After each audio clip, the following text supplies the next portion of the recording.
With Donald Trump, there were basically three beliefs that a lot of people had drilled in them, have had drilled in them over the last, let's just say 10 years, and it's going to keep going now that he's the president-elect and he has 4 more years. One is that Trump is just a generally bad person because all the things they say about him: racism, sexism, homophobia, xenophobia, and all the other list of things. He has all these charges and he's convicted of this and he did that, and y'all know all the things they say about him. That's belief number one. Belief number two is that most human beings are logical and rational and generally smart. Maybe not as smart as you, but generally smart and generally logical and rational, which means when you present most people logical and rational information, they're going to make logical and rational decisions based on the information that they have been given.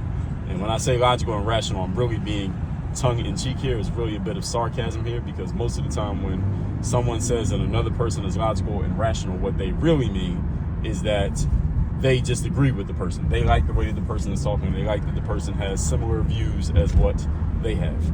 For example, when I'm doing my live streams, often on TikTok, which as of now has usually been my most active audience when I do a live stream, I get a lot of people leaving comments like, man, I love your view. You're very logical and very rational. Now, while personally I do believe I look at things logically and rationally and try to be objective, at the same time, I am also taking it with a grain of salt from what I just explained to you, that we usually call someone logical and rational when we agree with them, and you never hear anyone calling somebody logical and rational when they disagree with them. So usually what people are really saying is coding language, is I agree with you and I'm giving you a compliment.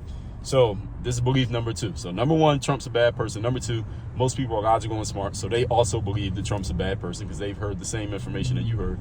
And that leads to belief number three: there's no way that roughly half the country is going to vote for a guy who is a bad person, because most people are too logical and too rational to make such a stupid decision.